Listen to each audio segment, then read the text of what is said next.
있습니다. 토요일인 내일과 일요일에는 전국에 구름이 많이 낀 가운데 건조한 날씨가 이어지겠습니다. 서울 현재 기온 2.9도입니다. 이규봉이었습니다. 제1라디오 5시 뉴스를 마칩니다. KBS.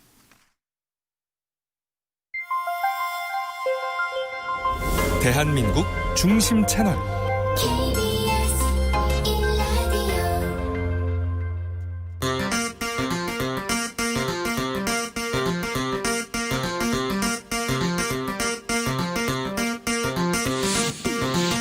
주진우 라이브.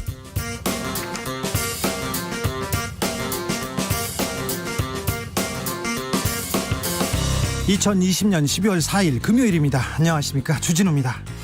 코로나 확진자가 600명을 넘어섰습니다. 서울시는 내일부터 밤 9시 이후 도시의 불을 끄겠다, 이렇게 결단을 내렸습니다. 목표는 2주일 안에 하루 평균 확진자를 100명 아래로 낮추는 건데요. 코로나 시대 잠시 멈추고 몸은 흩어지고 감염 고리는 끊어내야 합니다. 다시 편안한 일상으로 돌아가기 위해 한마음으로 이 위기 이겨내야 합니다. 서울시의 긴급 발표 내용 서정엽 서울시장 권한대행에게 직접 들어봅니다. 김현미 국토부 장관이 교체됐습니다. 청와대가 부처 개각을 단행했는데 4개 부처 장관이 바뀌게 됩니다. 앞서 정세균 국무총리가 연말 연초 2번 개각 있을 거라고 얘기했는데요. 이번 개각 그리고 다음 개각 어떻게 되는지 정치연구소 영앤영에서 들여다봅니다. 사회적 참사조사위원회, 사참위라고 불리죠. 사참위 종료가 임박했습니다. 사참위는 국정원이 세월호 운항과 참사 직후에 개입했다는 사실을 밝혀냈는데요. 박주민 더불어민주당 의원은 사참위 활동 기간을 연장하는 사참위법 개정안을 발의했습니다. 세월호 유가족들은 국회에서 노숙 농성을 시작했다는데요. 어떤 일인지 박병우 세월호 참사 진상규명국장과 이야기 나눠보겠습니다. 나비처럼 날아 벌처럼 쏜다. 여기는 주진우 라이브입니다.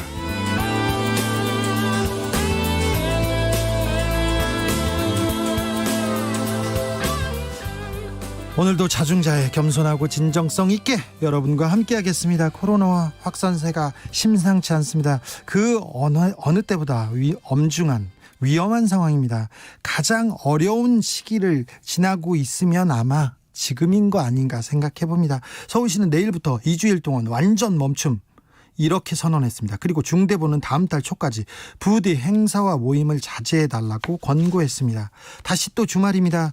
주말 슬기로운 방콕 생활 정말 필요합니다. 집에서 재밌게 시간 보내는 방법, 재밌게 요리하는 방법, 재밌게 영화 보는 방법 공유해 주세요. 모두의 지혜로 코로나 그까이 거 이겨내자고요. 샵 9730, 짧은 문자는 50원, 긴 문자는 100원입니다. 콩으로 보내시면 무료입니다.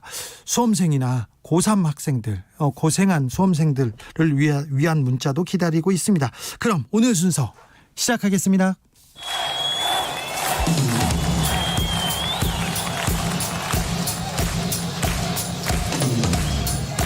매일 오후 5시 5분 주진우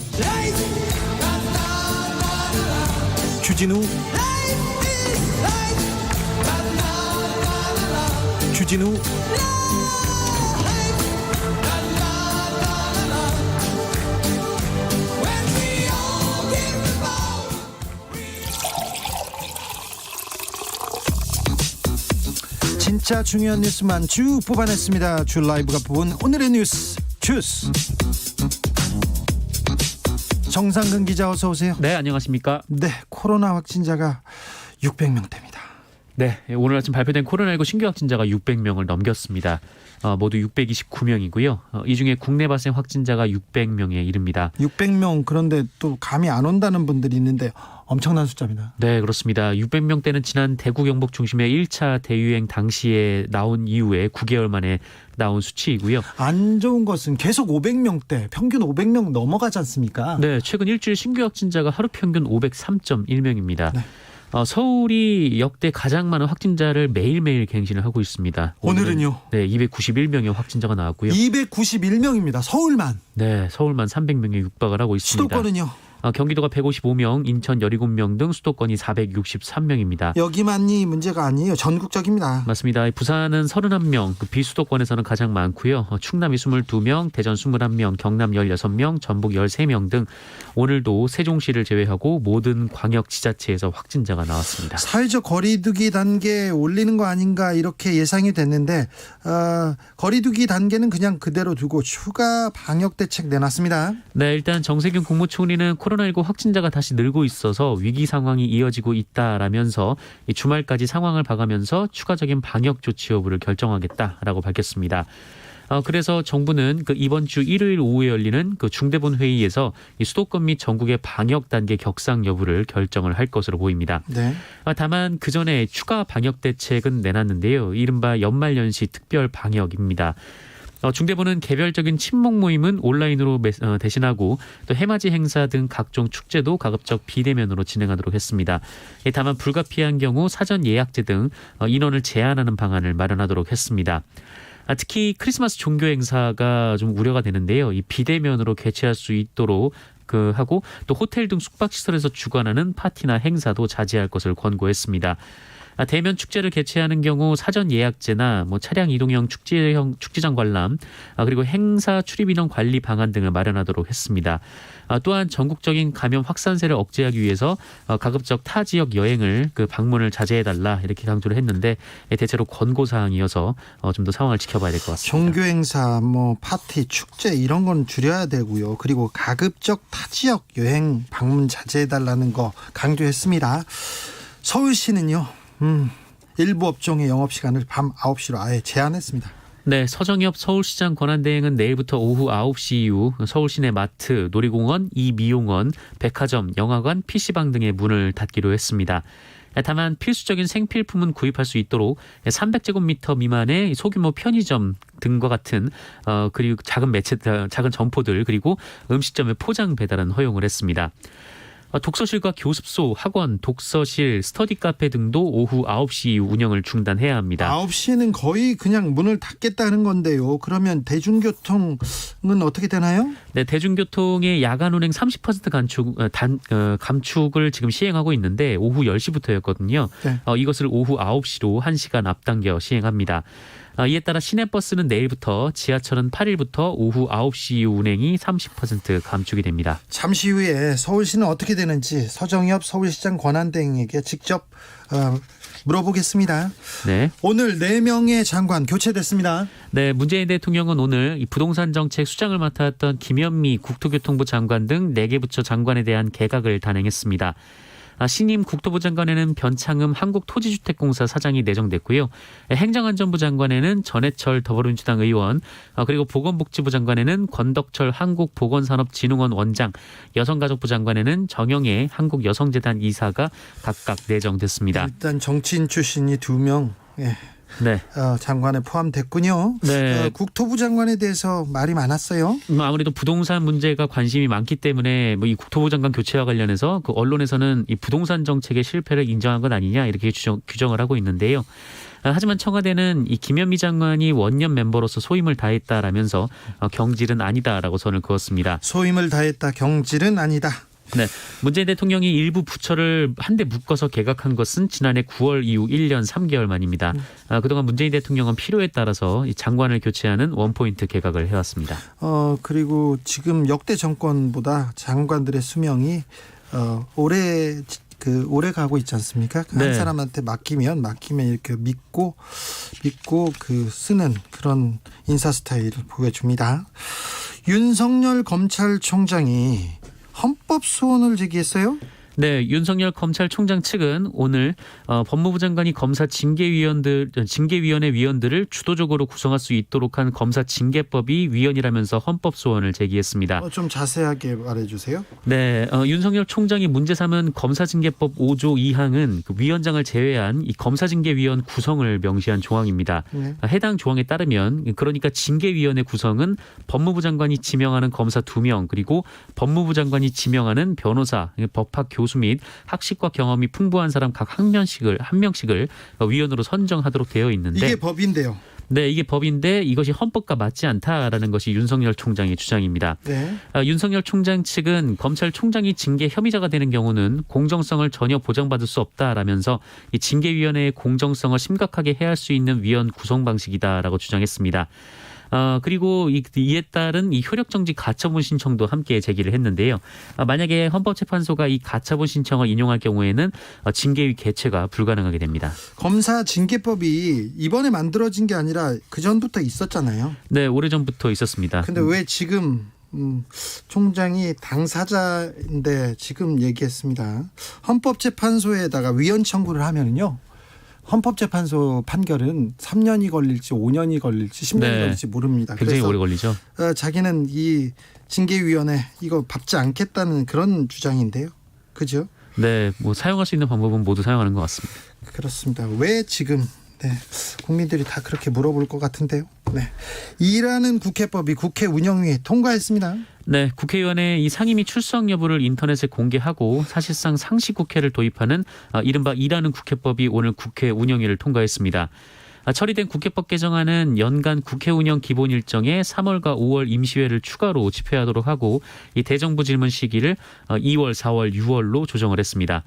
그리고 상임위원회는 월 2회 이상, 그리고 법안을 심사하는 법률안 심사 소위원회는 월 3회 이상 회의를 열도록 했고요. 이 전체 회의에 대해서 위원회 참석 출석률, 그러니까 이 출석 상황을 위원장이 회의 다음 날까지 인터넷 홈페이지 등에 공개하도록 의무화했습니다.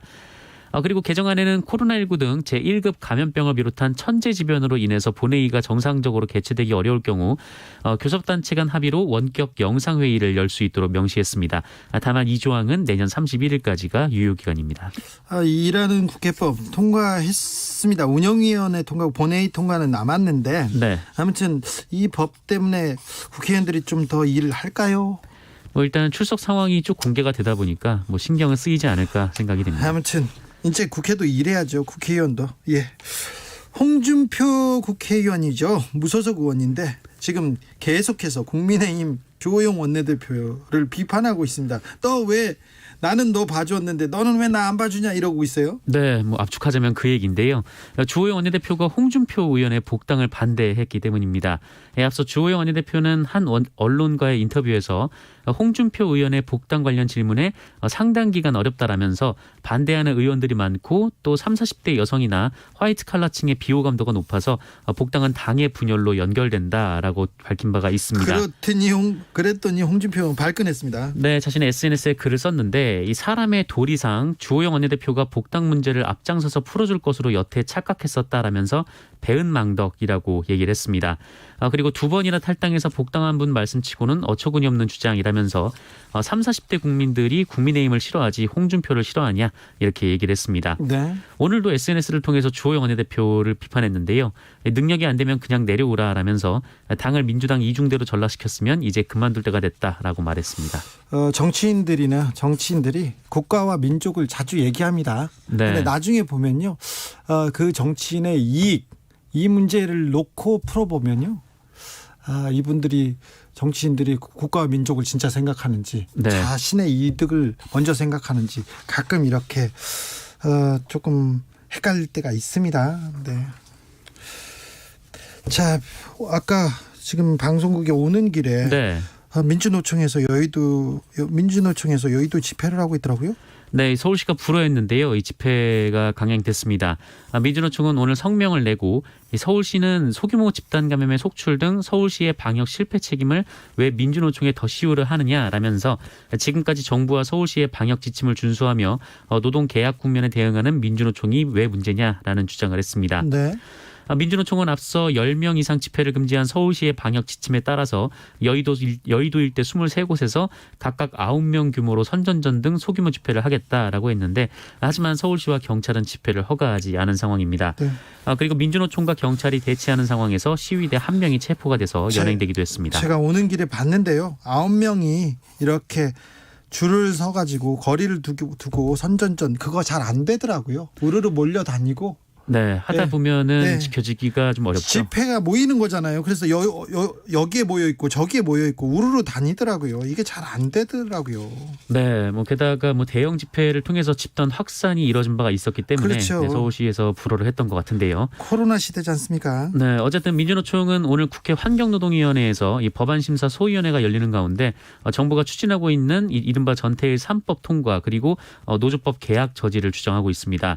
이 노조법 계약은 이 국제노동기구 핵심 협약 기준에 따라서 이 실업자와 해고자의 노조 가입을 허용하는 등 결사의 자유를 확대하는 내용이긴 한데 대신 이 파업 시 사업장 점거 금지 등 경영계 요구를 반영해서 노동계에 반발을 하고 있습니다. 네. 서울시의 집회금지 방침에도 민주노총이 집회를 강행하자 여의도 국회의사당 인근에서 시위대와 경찰이 곳곳에서 대치했습니다. 네. 코로나 시대입니다. 다 조심해야 됩니다. 제발 조심해야 됩니다. 검찰 수사를 받던 이낙연 민주당 대표의 측근이 사망했습니다. 네. 옵티머스의 복합기 임대료 지원 의혹과 관련해서 선거관리위원회로부터 고발당한 이 더불어민주당의 이낙연 대표실 이모 부실장이 어젯밤 9시 반쯤 숨진 채 발견됐습니다. 검찰 수사 중에 밥을 먹으러 다녀오겠다라면서 나갔고 이 중앙지검 청사 인근 건물에서 발견됐습니다. 앞서 경찰은 이모 씨에 대한 실종 신고를 접수하고 기동대 등을 동원해서 소재를 추적을 하다가 휴대전화 위치 등을 토대로 찾아냈습니다만 이미 숨진 상태였다고 합니다. 아이고. 유서는 발견되지 않았지만 이 경찰은 이 씨가 극단적 선택을 한 것으로 추정하고 주변인 등을 상대로 정확한 사망 경위를 조사할 예정입니다. 한편 이낙연 대표는 고인의 사망에 대해서 이 슬픔을 누를 길이 없다라며 유가족들께 어떻게 위로를 드려야 할지 모르겠다라고 말을 했습니다. 고인은 이낙연 대표가 전남지사를 지내던 시절 정무특보를 역임한 오랜 측근인데요. 지난 9월부터는 당대표실 부실장으로 일해왔다고 합니다. 한편 이와 관련해서 윤석열 검찰총장은 이 수사 과정에서 강압수사 등 인권 침해가 있었는지 그 여부를 철저히 조사할 것을 지시했습니다. 주스 정상근 기자 함께했습니다. 오늘도 감사했습니다. 고맙습니다. 엄중한 코로나 상황에 서울시는 밤 9시 이후 불을 끄겠다 이런 결단을 내렸습니다. 관련 내용 직접 들어보겠습니다. 서정엽 서울시장 권한대행 안녕하세요. 네, 반갑습니다. 서울시장 권한대행입니다. 서울시에서 오늘 특단의 대책을 내놨습니다. 어떤 내용입니까? 예, 먼저 서울의 확진자 수는 지난 1월 코로나가 발생한 이후에 지금 역대 최대치를 기록하고 있습니다. 예. 오늘 0시 기준으로 해서 295명이 나왔고요. 네. 오늘 당일만도 지금 오후 5시 현재 190명의 확진자가 나왔습니다. 내일 더 많이 나올 수도 있습니까? 그렇지 않기를 바라고 있고요. 어쨌거나 이 심각한 그 코로나19 상황을 타개하기 위해서 오늘 특단의 대책으로 예. 저녁 9시 이후 서울은 멈추자 하는 그런 발표를 했습니다. 네. 예. 그리고 내용으로는 뭐 기존에 저희들이 집합 금지했거나 21시 후에 운영이 중단됐던 일부 시설은 있습니다만은 네. 거기에 추가해서 굉장히 보편적인 시설들 상점, 뭐 영화관, PC방, 오락실, 독서실하고 스터디 카페, 놀이공원, 이미용업, 마트, 백화점까지 아주 보편적으로 모든 시설들을 9시 이후에 문을 닫는 그런 조치가 되겠습니다. 거의 모든 상점이 9시 이후에는 불을 끈다 이렇게 봐야 됩니까? 예, 아주 그 소규모의 예. 마트나 상점이나 네. 이런 경우를 예외로 하고는 대부분 문을 닫도록 그렇게 조치할 계획입니다. 통금은 아니죠, 통금은. 예, 그렇지는 않습니다. 네, 밤에 돌아다닐 수는 있죠. 예, 그렇습니다. 근데 서울시에서 그 야간 시간대 대중교통 이렇게 감축하는 그 방안도 포함하고 있다는데요. 네네. 밤에 좀 이동 불가피한 경우도 있고 아침에 나가서 또 일해야 되는데 이 실효성이 있는지 좀 걱정하는 분도 있습니다. 예, 기본적으로 코로나 방역의 핵심은 이동 제한에 있다고 봅니다. 그래서 네. 특히 이제 연말 연시 모임들이 많아지니까 이 시기에 좀 이동 최소화를 위해서 저녁 9시 이후에는 대중교통 운행을 최대 30%까지 지금 감축 운행할 계획이고요. 네. 시내버스는 바로 내일부터 조치가 들어갑니다. 그리고 지하철은 다음 주 화요일부터 이제 감축에 들어갈 예정이고요.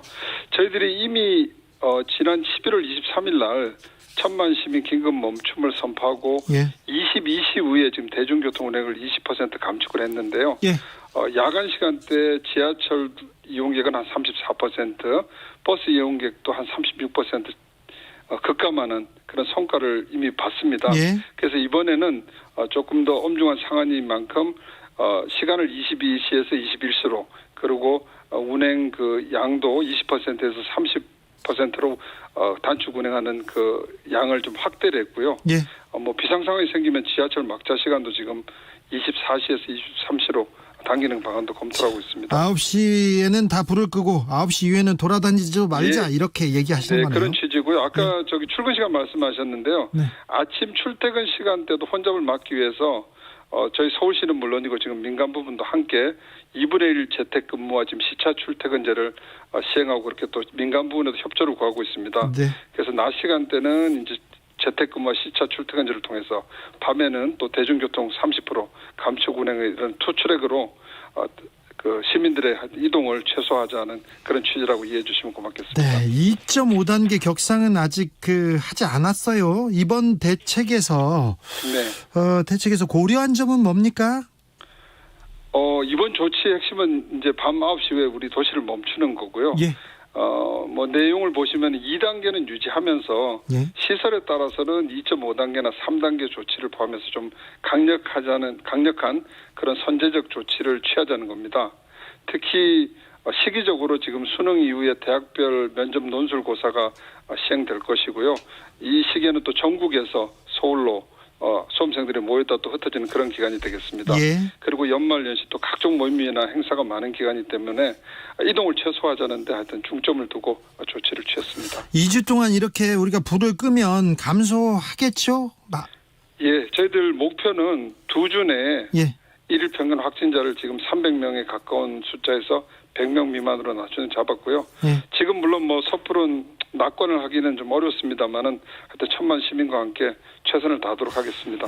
조금 그런데 효과를 보이지 않는다면, 효과가 없다면 또 다른 대책, 어떤 대책 나오는 겁니까?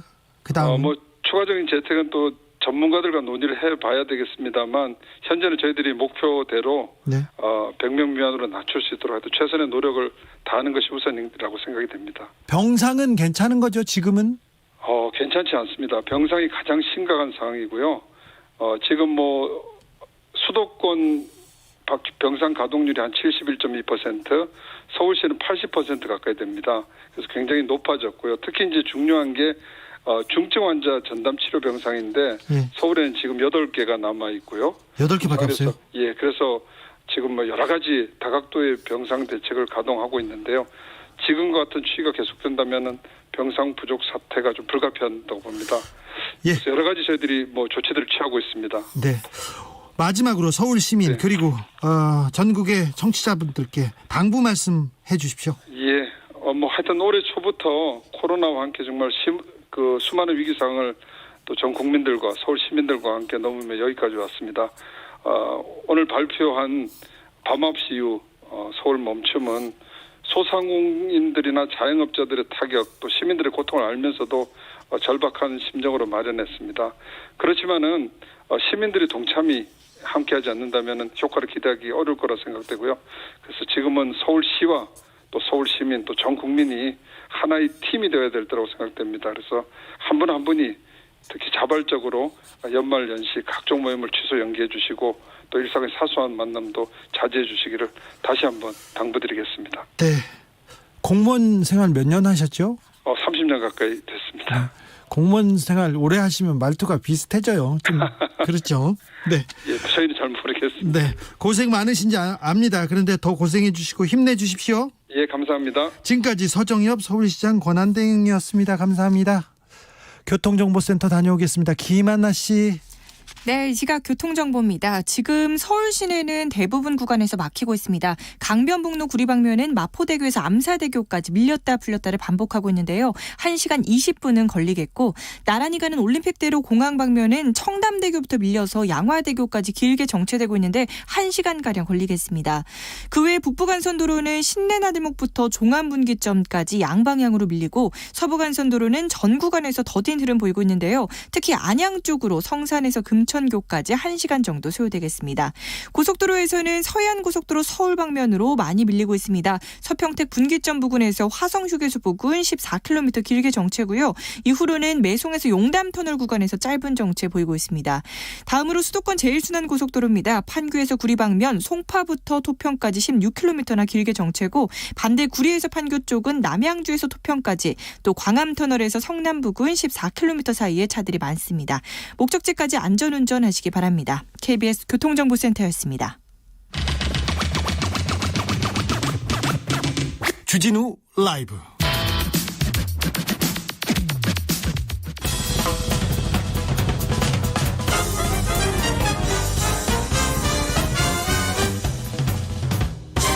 훅 인터뷰. 모두를 위한 모두를 향한 모두의 궁금증 훅 인터뷰. 국정원이 세월호 참사에 개입돼 있다. 사회적 참사 특별조사위원회가 밝힌 내용입니다. 그러면서 진상규명을 위해서 국정원은 자료 협조해라 이렇게 얘기합니다. 그리고 또한 대통령 지정 기록물 공개하라고 촉구했는데요. 관련 내용 물어보겠습니다. 박병우 세월호 참사 진상규명국장, 안녕하세요. 예, 안녕하십니까. 국장님 어디세요? 예, 사무실입니다. 아니 그럼 사무실 여기 오셨어야지. 방송국 왜 안 오셨어요? 아, 예. 아니, 통화로 하는 거로 들었는데요. 그러셨어요? 네. 예, 예. 자, 국정원 자료 협조하라, 대통령 기록물 공개하라 기자회견 하셨어요? 예, 예. 국정원 자료 협조를 안 합니까?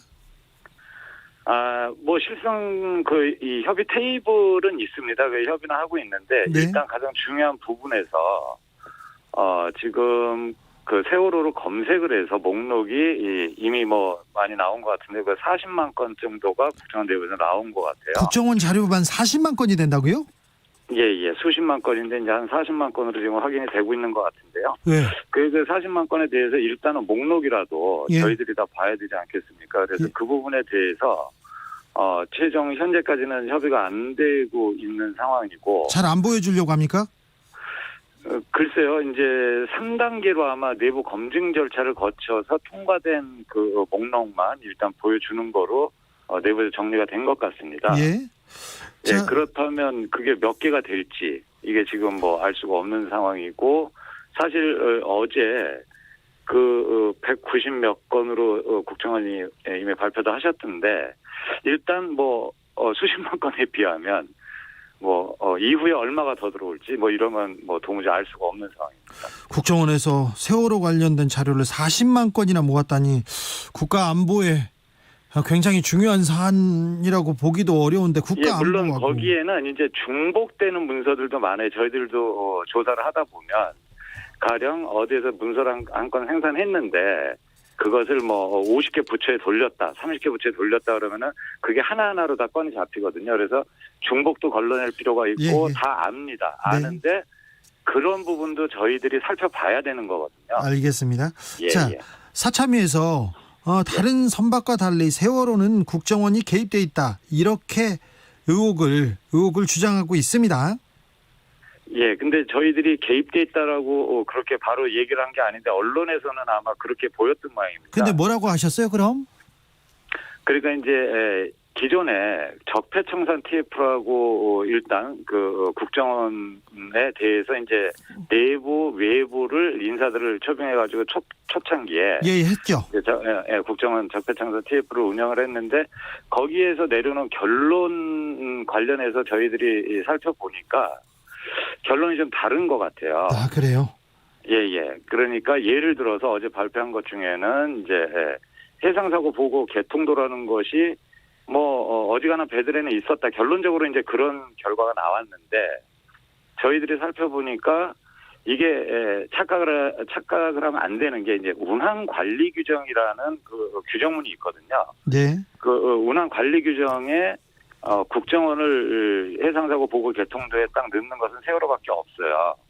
그리고 다른 저희들이 34척을 조사를 했는데 이것은 이제 그 34척을 왜 34척으로 딱 했냐면 그 해운조합에서 연안해운통계본부 이거를 기준으로 해서 저희들이 이 톤수 있는 배들을 34척 선정해서 전수조사를 했는데 자, 큰 배, 세월호만큼 네. 큰 배들을 전수조사했더니 그렇죠. 전수조사를 했더니 운항 관리 규정 안에 딱 국정원을 해상사고 보고 개통대에 넣는 곳은 세월호밖에 없었고 예. 오하마나호 같은 경우는 선내에 해상사고 보고 개통대에 국정원이 들어가 있어요. 네, 청해진 해운의 그게- 다른 배입니다. 네, 오하마나호 청해진 쌍둥이 배인데 이 세월호하고 그 선내 붙어 있는데 사실은 그 왜 그것이 붙어 있는지도 저희들한테 조사 사항인 거예요. 예. 왜냐하면 오하마나호 운항 규정에는 운항 관리 규정에는 이 그렇게 안 돼 있어요. 이 국정원이 들어가 있지 않은데 일단 선내 붙어 있다는 자체도 지금 저희들은 이상하게 보고 있는 겁니다. 예. 네. 예, 그래서 뭐 그런 부분들 예. 그리고 뭐 적폐청산 TF에서는 사찰 안 했다라고 결론 내렸거든요. 네. 근데 저희들이 이미 수사 요청 들어가서 지금 수사가 이루어지고 있는 상황이고 네. 그래서 이런 부분들을 보려면 적폐청산 TF에 대한 그 자료들이 있을 거 아닙니까? 자료를 좀 제공해 줘야죠. 근데 거기가 그 관련해서 지금 자료들도 지금 입수가 제대로 안 되고 있는 상황입니다. 지금 국정원에서 전체적으로 자료를 좀 공개하지 않고 제공하지 않고 있네요. 사참위에도. 예. 자, 대통령 지정 기록물 있지 않습니까? 세월호 예, 참사 예. 관련돼서 이거 조금 보자는 국회에서도 이 얘기가 계속 진행되고 있는 걸로 아는데요. 어떻습니까? 지금 진행 상황이? 예, 아마도 정부 대응 적정성을 조사하는 저희 사참위로서는 아마 그 대통령 지정 기록물이 필수인 것 같습니다. 저희들이 나머지 볼 수 있는 것은 정말 전력을 다해서 거의 다 살펴봤는데 지금 국가기록원에 있는 것은 거의 다 봤어요. 근데 가장 핵심적으로 조사가 돼야 되는 부분에서 딱 막혀 있는 거고요. 네. 그게 2017년 그러니까 이번 정부 바뀌기 전에 이 5월 달에 세월에 관련된 모든 문건을 모았다라는 지금 청와대 관계자 진술이 있고 그것을 아마도 지정 기록물로 다 이관을 했을 것이다. 네네. 이렇게 지금 그 진술이 있거든요. 그러니까 청와대 대통령 지정 기록물은 거의 보지 못했죠. 예. 예.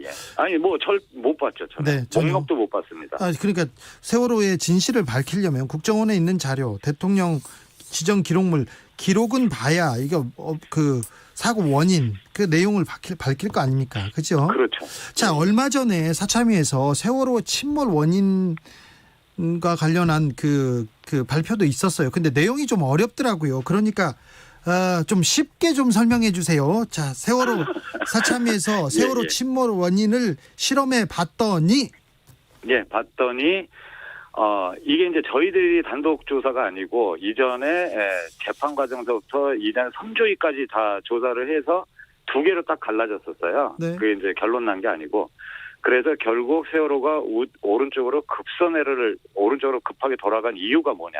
예. 거기서 이제 솔레노이드 밸브라는 그게 이제 유압 장치의 핵심적인 부품인데 거기에서 고착이 발견이 됐거든요. 네. 그래서 그것 때문에 세월호가 급격하게 돌았다 아니다로 지금 논쟁이 계속 붙었고 그래서 저희들이 조사한 결과로는 그 고착 그 고장 때문에 세월호가 급격하게 오른쪽으로 돌았다라는 가능성이 예. 별로 없다라고 결론을 내린 겁니다. 자, 오른쪽으로 급선회 한 게 일단 고착을 잘못해서 그랬다. 밸브 고착을 잘못해서 그랬다. 그거는 아닐 가능성이 높다. 그러면 예. 선체 결함으로 침몰한 건 아니다.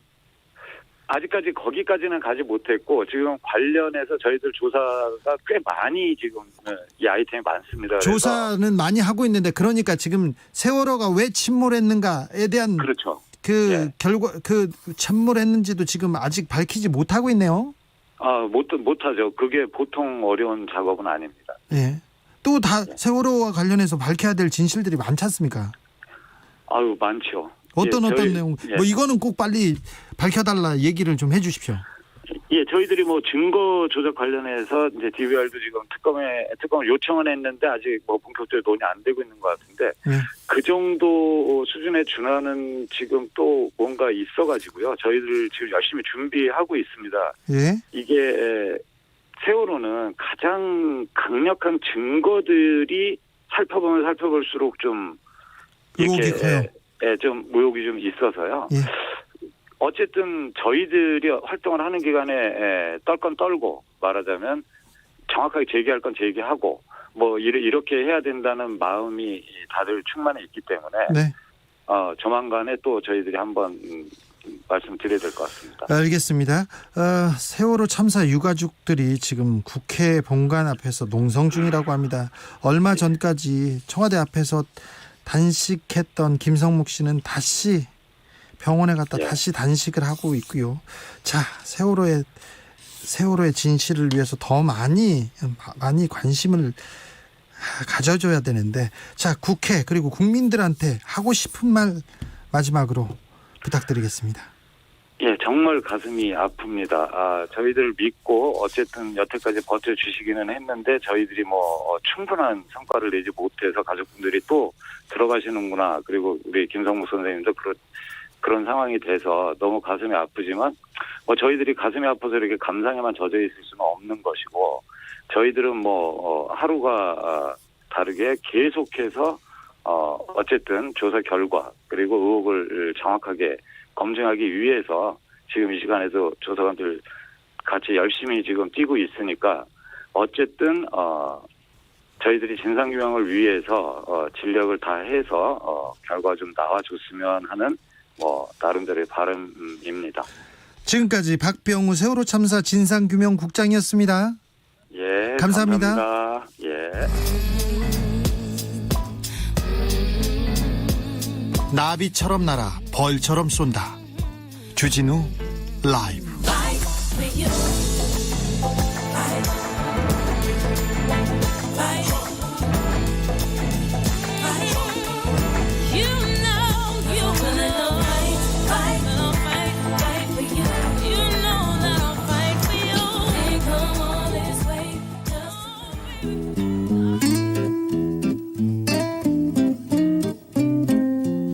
현실에 불이 꺼지고 영화에 막이 오릅니다. 영화보다 더 영화 같은 현실. 오늘의 시사는 어떤 장면일까요? 시작합니다. 시사회. 오늘 시사회에서 만나볼 작품은 너의 장례식을 응원해입니다. 너의 장례식을 응원해. KBS 1TV 다큐 인사이트 작품인데요. 장례 지도사를 꿈꾸는 청년들의 모습을 담았습니다. 어젯밤에 일부 방송되더라고요.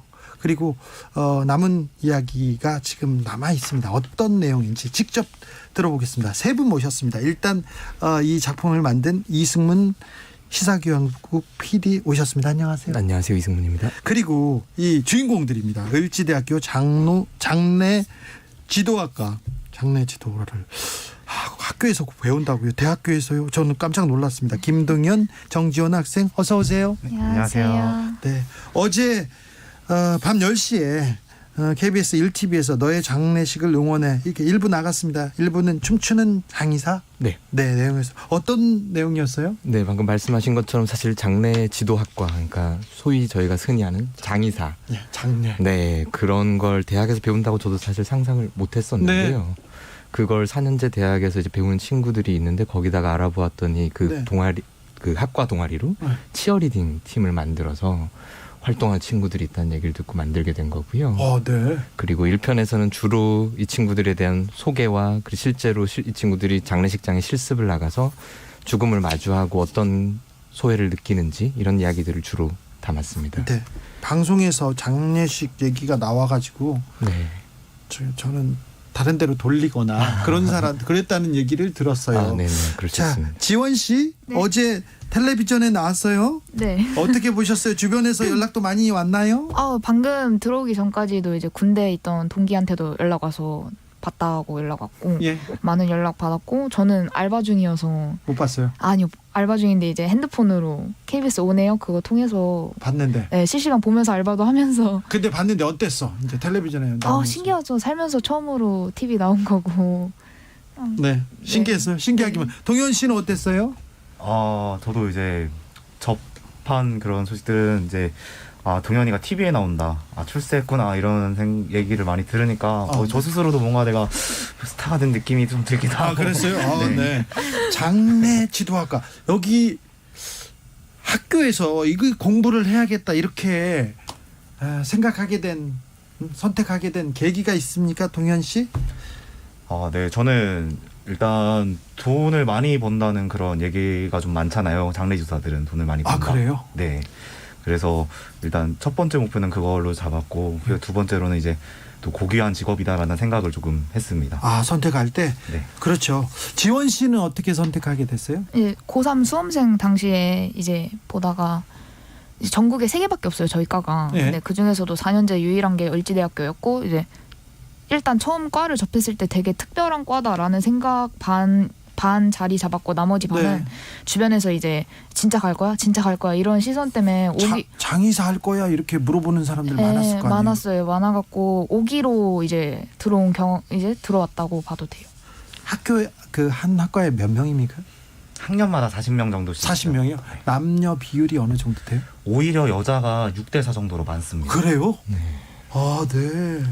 아, 지원 씨는 진짜 여자가 어떻게 그렇게 좀 어려운 일 해 이런 얘기 들었을 것 같은데요. 선입견 가지고 네. 물어보는 사람 많을 거 아니에요. 네, 저는 고3 때부터 이제 학교, 학원, 집안에서조차도 이제 주변 친구들 다 포함해서 다 반기는 사람은 진짜 한 명도 없었다. 부모님 반대했어요? 부모님도 반대했죠. 이제 처음에 엄마는 그냥 너의 뜻을 존중한다, 원서 써라 했는데 막상 딸내미가 쓴 원서 학과가 장례지도학과야. 그래서 엄마가 처음으로 한숨 쉬면서 너 진짜 여기 쓰냐고, 너 만약 합격해서 가면은 진짜 시집 어떻게 갈 거냐, 이런 얘기 많이 들었어요. 아, 네. 그 얘기도 해주세요. 이 장례지도학과 내에 치어리딩 동아리가 있다고요? 네, 있습니다. 이건 또 뭐예요? 치어리딩은? 아, 이제 저희 그냥 동아리로서 네. 저희 동아리로서 장례지도학과를 좀 널리 이름을 알리는 그런 응원단이라고 생각하시면 될 것 같습니다. 아, 장례지도학과를 알리기 위해서 치어리딩을 했다. PD님, 네. 이 내용이 춤추는 장의사에서 네. 그 방송됐습니까? 네네네. 어떤 내용이었어요? 사실은 장례지도학과와 치어리딩 동아리랑은 서로 어울리지 않는 조합. 그러게 장례식에 네, 또 치어리딩이라뇨. 근데 이게 사실 1편에서 좀 제가 매력적이라고 생각해서 담으려고 노력했던 것은 사실 뭐 실습을 나가서 실제로 염습하는 장면들을 이 친구들이 직접 하게 되는데 네. 그 반대쪽에서는 또 학교 지하주차장에 매일 모여서 치어리딩 연습을 해요. 네. 그래서 가장 정적이고 어떤 삶의 끝과 예. 가장 동적이고 삶의 어떤 역동성을 동시에 보여줄 수 있는. 그러네요. 네, 그래서 그런 내용들을 좀 1편에 담아보고자 했습니다. 네. 이승문 PD님은 댄스 전문입니다. 전 댄스. 이분이 2017년에 KBS 스페셜에서 그때는 어떤 제목으로? 댄뽀 걸즈라는 제목입니다. 영화 댄뽀 걸즈 네, 기억하시는 맞습니다. 분들이 있지 않습니까? 이거 만든 감독이세요. 그 당시 댄뽀 걸즈의 내용이 뭐죠? 그때 2016년이었고요. 예. 거제의 조선소가 이제 수주를 더 이상 못해서 몰락해 간다는 얘기가 뉴스에 도배되던 때였어요. 네, 조선소는 암울했습니다. 네, 그런데 그 안에서 사실은 이 친구들은 그 당시 거제 여상의 소녀들이었는데 네. 이제 조선소의 격리 같은 걸로 보통 취업을 나가는데 이 네. 친구들에게 드리워진 그 위기는 어떨까라는 호기심으로 좀 시작하게 된. 근데 그 친구들이 이제 댄스 스포츠를 통해서 나름의 그 고등학교 시절을 알차게 아름답게 꾸며 나가는 것들을 담았던 이야기입니다. 굉장히 영화적 소재입니다. 아무튼 그 둘 다 댄스가 있습니다. 댄뽀 걸즈 그리고 너의 장례식을 응원해. 자, 어떤 점이 비슷하고 어떤 점은 좀 달랐어요? 사실 가장 똑같은 점은요. 이 앞에 앉아있는 동현이가 댄뽀걸즈에 출연했던 친구들이랑 나이가 같아요. 예. 그러니까 동년배들의 이야기입니다. 네. 사실은. 그런데 그것 때문에 똑같은 점들이 생기지만 마찬가지로 다른 점이 생기는 것은 이제 20대가 되었기 때문에 네. 10대 아이들의 그림자들을 찍었지만 그 당시에는 그래도 부모님이라든가 네. 다른 그것들을 선생님이라든가 챙겨줄 수 있는 존재들이 있었다면 사실 이 친구들은 이제 20대가 되어서 뭐 장례식장이 되었건 혹은 생계 전선이 되었건 자기들이 직접 들어가야 되는 차이점이 있죠. 그래서 좀 더 자기 삶을 책임지고 있는 사람들의 이야기라는 점이 좀 달랐던 것 같습니다. 장례지도학과에서 공부하면서 실습도 나갑니까? 네, 네, 실습 나갑니다. 실습 나가서 막 놀라거나 막 울었던 기억도 있어요? 지원 씨? 그러니까 주변에서는 울 것 같은데 힘들겠다 이런 시선이었는데 오히려 저는 실습 재밌게 했고요. 약간 사이코 같긴 한데 좀 약간 시심 보는 게 좀 많이 흥미로웠다라고 해야 되나? 그래요? 저는 볼 기회가 있었는데 취재 나가서 볼 기회가 있었는데 못 보고 고개를 돌리고 있었거든요. 계속 얘기를 듣고 고개를 돌리고 있었거든요. 그런데요. 근데 되게 흥미로웠고 오히려 선배들 하는 모습 보면서 아 이거 내가 좀 더 예쁘게 묶을 수 있을 것 같은데 이런 생각도 많이 들고 네, 흥미로웠어요. 되게. 동현 씨. 네. 죽음에 대해서도 좀 고민하고 생각하게 될 것 같은데요. 처음 제가 이 학과를 다니기 전에는 죽으면 이제 모든 게 끝난다라는 생각을 많이 하고 살았었거든요. 네. 근데 이제 제가 장례지도학과로서 이제 그런 장례식장에서 일을 하고 실습을 하고 하다 보니까 아 내가 죽는다고 해서 내 슬픔이 끝나는 게 아니구나. 아, 다른 사람들에게 이 슬픔이 2배, 3배가 돼서 남겨지는구나 라는 생각으로 좀 더 죽음에 대한 관점이 바뀐 것 같습니다. 장례식 그리고 장의사들에 대한 인식도 좀 많이 바뀌었으면 좋겠어요. 네, 그렇죠. 굉장히 고귀한 일을 하시는데. 네. 실제로 아까 지적해 주셨지만 현장에 나가보면 현재 지금 병원 장례식장에는 정말 안 어울릴 것 같은 젊은 여성 장의사들이 굉장히 열심히 활약을 하고 있거든요. 예. 그런 것들에 대한 사회적인 시선이 좀 많이 바뀌었으면 좋겠다는 네. 생각이 있습니다. 우리나라가 유독 조금 죽음을 무겁게 이렇게 맞습니다. 보는 게 있는데 참 학생들이 나와가지고 저는 너무 좋습니다. 지원 씨? 네. 꿈이 뭐예요? 꿈이요? 꿈 지금 그냥 장례 지도사. 네. 장례 지도사. 좋은 장례 지도사. 네네네. 동현 씨는요? 저도 다 같이 친한 장례지도사가 되고 싶습니다. 그래요? 네. 지원 씨 고민은 뭐예요? 요즘 고민은 네. 예, 이제 다큐 촬영도 하면서 이제 주변에서도 연락 많이 받고 하다 보니까 옛날 생각도 많이 나고 하면서 드는 고민이 생긴 게 하나 있는데 네. 아직까지는 우리나라가 그래도 여성 장례 지도사 하면은 네. 마냥 좋게만은 바라보지 않는다. 이게 인식 문화 개선이 조금 필요하다. 이런 게 고민인 것 같아요. 나쁘게 보는 건 아니고 좀 놀라는 걸 거예요. 네네, 맞아요. 근데 점점 굉장히 고귀한 의식이잖아요. 마지막으로 이렇게 고인을 보내드리는. 동현 씨도 고민 있어요? 네, 저희 직업이 아무래도 그 철밥통이라고 하는 그런 이제 오래 롱런하는 직업들이잖아요. 아, 그렇죠. 네, 그러다 보니까 이제 저희 같은 젊은 장례식사들이 취업할 수 있는 취업문이 점점 좁아지고 있어요. 네. 그래서 이제 이 업계가 좀 더 확장해야 될 필요성이 있는데 이제 네. 아무래도 좀 전통을 중요시하는 그런 직업이다 보니까 그런 면에서 되게 조심스러운 면이 되게 많이 있거든요. 동현 씨는 이 업계의 미래까지 고민하시네. 그러시는군요. 그렇군요. 다음 주 언제 또 2편이 방영됩니까? 네, 12월 10일 다음 주 목요일 밤 10시에 예? 9번 KBS 1TV에서 2편이 방송됩니다. 어떤 내용이에요? 1편에서는 이 친구들을 소개하는 데서 사실은 좀 시간 관계상 그친 면이 있다면요. 네. 2편에서는 이 친구들이 호스피스 병동에서 실제로 공연도 하고 봉사활동도 하고 봉사활동을 거기서요. 네. 훌륭한 청년들이야. 그래서 좀 더 이 친구들의 성장기와 더불어서 사람들이 삶에 대해서 더 생각해 볼 수 있는 기회가 되는 게 2편이지 않을까 생각하고 있습니다. 죽음에 대해서 고민해야 잘 살게 되거든요. 그래서 다른 젊은이와는 다른 고민과 깊이가 있을 것 같기도 합니다. 아직 보지 못한 분들에게 이 점을 좀 염두에 두고 보세요 하는 생각이 있을 것 같아요. PD님 그리고 지원 씨한테도 물어볼 거예요. 사실 장례식이라는 걸 제목에 넣으면서 많이 고민했습니다. 이게 선뜻 채널이 가지 않는 제목이 될 것 같아서. 그래요. 네. 네. 하지만 이 편을 보시면 이 친구들의 치어리딩 공연을 정말 멋있게 찍어서 보여드린 장면이 있는데요. 네. 그 호스피스 병동 창문 너머로서 이 친구들을 보는 분들의 얼굴 표정을 보시면서 다 같이 좀 삶에 대해서, 삶의 의미에 대해서 다시 생각해 볼 수 있는 기회가 되었으면 좋겠습니다. 이 작품 보고 어떤 생각이 들었으면 좋겠어요, 지원 씨?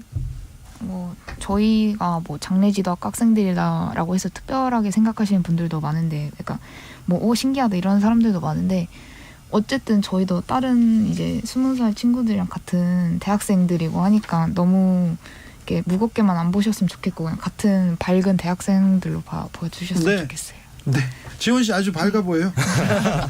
동현 씨는 어두워 보여. 자, 동현 씨 마지막으로 할 말 있으면.